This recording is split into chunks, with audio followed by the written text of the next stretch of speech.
Em nosso estudo de hoje, a lição 51 do livro Rumo Certo tem como título Inquietações e Complicações. A existência terrestre, no fundo, é um estágio do espírito imperecível no campo das forças físicas em constante mutação. Daí as complexidades que apresenta. A feição do aluno na escola, a criatura recebe lições na Terra através de problemas. Dificuldade superada, experiência adquirida. Disso procede o imperativo da serenidade do discernimento em todas as observações e decisões que venhamos a assumir na seara do mundo.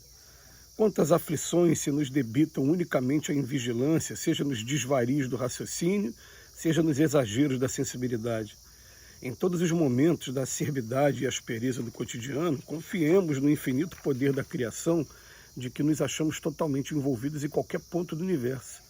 Não existem questões insolúveis para a divina providência, e dentro de semelhante convicção, aprendamos a satisfazer os compromissos que as circunstâncias nos reservem, sem superestimar ou subestimar os acontecimentos que nos cerquem.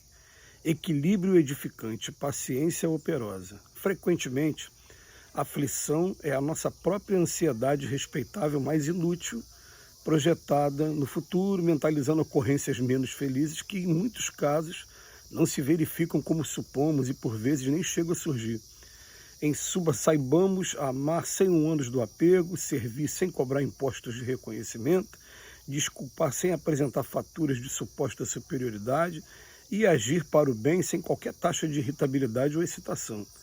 Abstenhamos-nos de acrescentar a sombra da inquietude aos processos da vida que nos objetivam um indispensável burilamento moral e dedicamos fielmente à execução dos deveres que a vida nos atribui.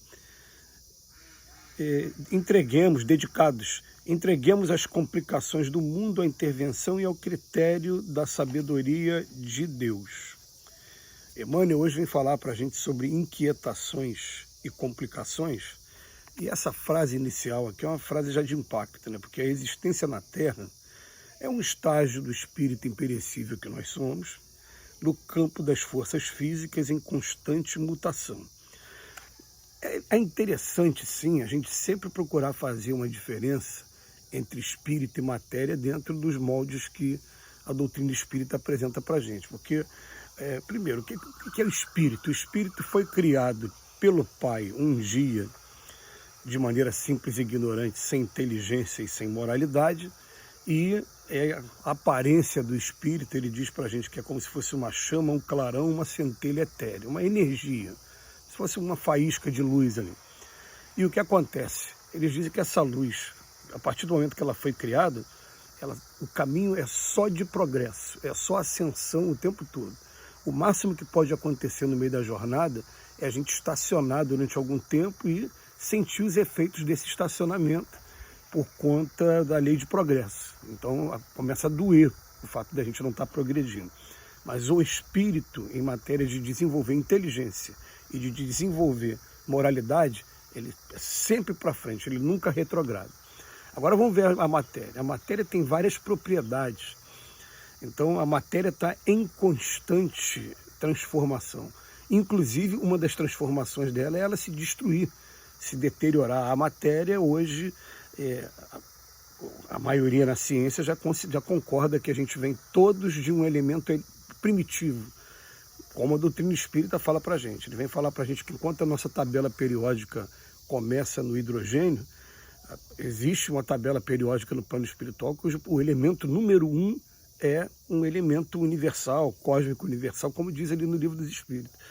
E são combinações dessa mesma matéria elementar, esse princípio universal é que vai constituir tudo o que a gente vê na forma da matéria. Esse muro azul que a gente está vendo aqui atrás está derivando de um elemento só. O mato que a gente está vendo aqui, as árvores que a gente está vendo, tudo que é matéria está derivando de apenas um elemento. E o que acontece? Ele está em constante transformação, completamente diferente do espírito que foi criado e é o tempo todo para o progresso. Então, quando ele começa dizendo que a existência aqui na Terra é um estágio desse espírito imperecível, porque a gente não morre, não acaba, no campo das forças físicas em constante mutação, ele fala, daí você vai ter essas complexidades, E ele fala para a gente, ó, vamos tentar raciocinar como um aluno na escola e receber essas lições da Terra através de problemas, e vem falar para a gente, a dificuldade superada é experiência adquirida, mas aqui na Terra a gente fica o tempo todo buscando uma estabilidade, quando na verdade as circunstâncias o tempo todo tiram a estabilidade nossa, coloca a gente na instabilidade. Por que se faz isso? Porque vai estar desenvolvendo a inteligência e depois vai estar desenvolvendo a moralidade. Então a gente vai ter que perceber isso. A gente fica o tempo todo, eu estou aqui em paz, já vieram tirar minha paz. Porque a Terra não é um lugar para se viver sem exercício. Então por isso é que vão tirar a sua paz. Quando a gente começa a entender isso, a gente fala, beleza, mais um obstáculo para a gente, vamos lá. O que o pai está querendo me ensinar com isso? Vamos lá, eu vou usar minha inteligência de que maneira? E com isso eu vou evitar inquietações e complicações, porque Emmanuel vem chamando a nossa atenção. Quantas aflições que a gente sente, né? Elas se devem unicamente à invigilância, nos desvarios do raciocínio ou nos exageros da sensibilidade. E pede para a gente, vamos confiar o tempo todo no infinito poder da criação, que a gente se acha envolvido. Não tem questão insolúvel, questão sem solução para a divina providência. Tudo que está acontecendo está provocando a gente de alguma maneira. A gente vai ter que sair da inércia. Tem hora que eu não queria estar passando por isso. É claro, mas vai chamar a gente para ter que agir de alguma maneira. E nessa ação, a gente vai tendo contato com outros seres humanos, a gente vai aprendendo a manipular a própria matéria. E é uma inquietação? É uma inquietação, não tem jeito. Por exemplo, alguma coisa está acontecendo aqui agora com a minha energia elétrica que de alguma maneira está vindo com um preço muito superior ao que normalmente deveria ser. É uma inquietação? Perturba. Vai me obrigar a ter que contratar um eletricista para descobrir onde está tendo essa fuga de energia, vai me obrigar a ter que contatar as empresas que fornecem aqui no Rio de Janeiro, pode ser a Enel, pode ser a Light, vai ter que procurar qual é a empresa para poder reclamar. Tira a gente da inércia, mas vai estar botando a gente para poder exercitar a inteligência e também a moralidade, porque tem muita gente que, por perder essa paciência, acaba comprometendo o lado da moralidade, querendo resolver na base da violência, querendo resolver na base do desespero e acaba atrapalhando tudo. Ele fala para a gente, equilíbrio edificante e paciência operosa. Frequentemente a aflição acaba sendo a nossa própria ansiedade, que ela é respeitável, mas ela é inútil quando vai ser projetada para o futuro. Aliás, a ansiedade também está sendo a doença do século. A gente fala muito em depressão, mas hoje, dentro do campo da psicologia, já se consegue dividir o que antes chamava-se apenas de melancolia, agora a gente chama de depressão, muito bem, chama-se de síndrome do pânico, chama de síndrome de ansiedade, transtorno de ansiedade. Qual vai ser a diferença de um para o outro? Aí os nossos profissionais, eles vão saber explicar. Em uns a serotonina e a noradrenalina é alta, no outro é baixa.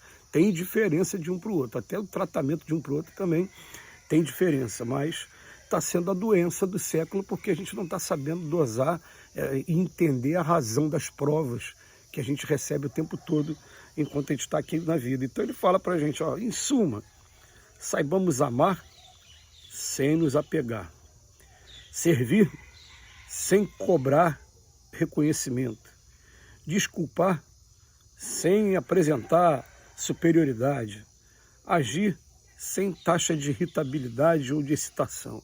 O Emmanuel, ele é um profundo conhecedor da psicologia humana, porque ele vai direto no ponto. Amar sem apego. Se eu me apegar, daqui a pouco a pessoa vai desencarnar, eu vou ficar aqui sofrendo. Agora, quando eu amo sem apego, é um espírito imortal, está indo para o outro lado da vida. Depois ele fala, desculpar sem apresentar fatura, servir sem cobrar imposto de reconhecimento. Enfim, abstenhamos-nos de acrescentar a sombra da inquietude aos processos da vida que nos objetivam. Burilamento moral. É isso que a vida está fazendo com a gente. Burilamento moral o tempo todo. Quando a gente começa a entender esse processo, vai tornar mais suave, sim. A gente vai começar a entender, não vai entrar naquele desespero que a pessoa que não tem fé, que a pessoa que não consegue alcançar, ela entra. Mas vai continuar exercitando a nossa inteligência para que a gente desenvolva a moralidade também. Que Jesus nos abençoe hoje e sempre.